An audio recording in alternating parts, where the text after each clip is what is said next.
the discussions that take place, the mainstream of politics is so muddied that none of it really makes sense. There's no reason why people that believe in populist economics should believe in undercutting native workers with a foreign labour supply.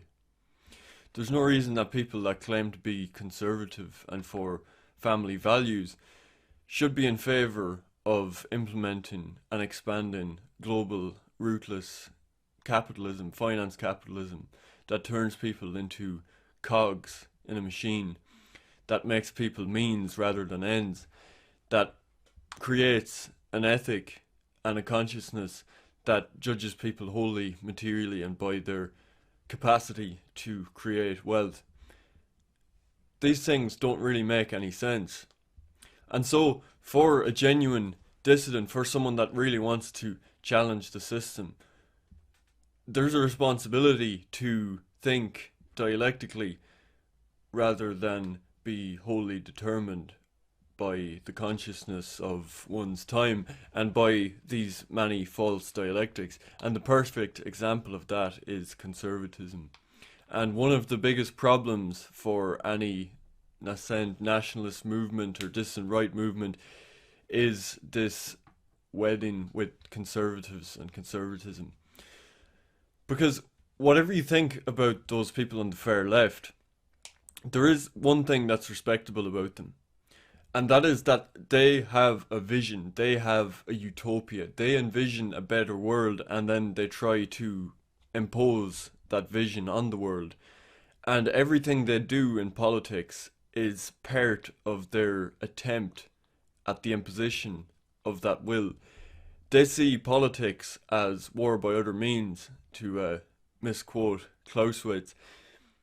They see that politics is just fundamentally the power process and it's about seizing power and changing the world. And if there was a greater appreciation of that in our circles, that would be a great thing.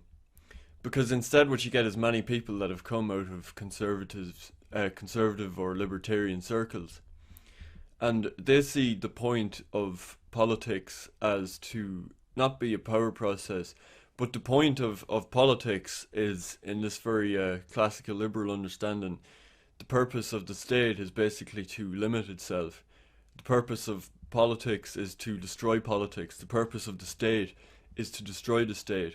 And so the purpose of people in politics is to always try and limit state power. And instead, rather than the aim or the end point being the creation of a kind of world you want to see, the creation of a vision in the real world, the point of politics is abstract principles.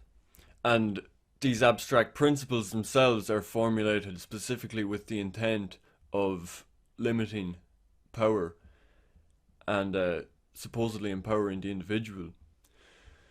But of course, we live in a time when the sphere of heteronomy is more determined than ever, when people have less freedom than ever. But the illusion of freedom is part of what sustains that. And these conservative types will scoff at even a mention of a word like utopianism or vision or imposing one's will on the world, and red flags will immediately go off and they'll start thinking of all the principles of classical liberalism that violates and how much it sounds like a leftist. And if they hear the word utopia, they'll tell you about the concentration camps and they'll tell you about the dead, all the millions of dead of communism. But at the end of the day, those people imposed their will on the world, and the cope now is that since the end of history, since the end of these dominant totalitarian systems, that we no longer are ruled by people with that view of the world. But that shows you the real purpose of conservatism.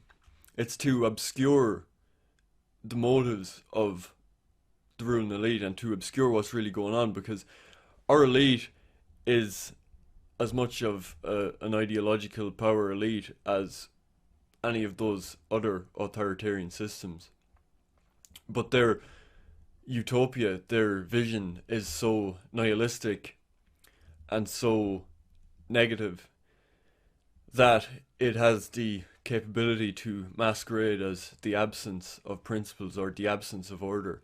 It has the potential to masquerade as some sort of anarchism where everyone living in under it are individuals protected by principles of liberalism, and the state is just a kind of mediator, which of course hides the fact that people are more determined than ever. People have been turned into complete materialistic, docile automatons by the system. People engage in completely irrational behavior that under an authoritarian state would need the behest of guns or the threat of a concentration camp to force people to behave so contrary to their interests. But under this system, the apparatus of the control of people's consciousness is so strong that that's not necessary. So what conservatism does then, and all it does, is it takes people that are somewhat utopian, people that are revolutionary in their consciousness, that want a better world, that feel that something is lacking in the modern world, and it takes that sentiment and it mixes it up with liberal principles, classical liberal principles. And once those two things are combined, the first becomes impotent. The drive for a better world from the nationally conscious or the illiberal person, that drive, that illiberal drive, and that drive to impose your will on the world and to manifest values in the world that aren't manifested, to manifest truth and beauty in the world, becomes impotent, it becomes impossible. The drive of the dissident is castrated by the principles of the conservative. And so you get people that want to create a better world, that want to manifest these principles, and instead they focus on holding the ruling elite to account by principles that they're supposedly meant to adhere to. And they point out that leftists are real racists, or that collective rights are being used to infringe on individual rights, or they dedicate much of their time complaining that individuals are having to be taxed extra and sacrifice for some sort of collective good. And so rather than saying that these are the wrong collective goods and we should be sacrificing for a more idealistic, national, an egalitarian manifestation of the good, they just say that self-sacrifice is fundamentally wrong. And so the conservative drive is always to appeal to the lowest in people. It's to appeal to the base materialism of don't make any sacrifice for your community. Don't sacrifice money for social programs. Don't sacrifice liberty for security or for a pro-social national community.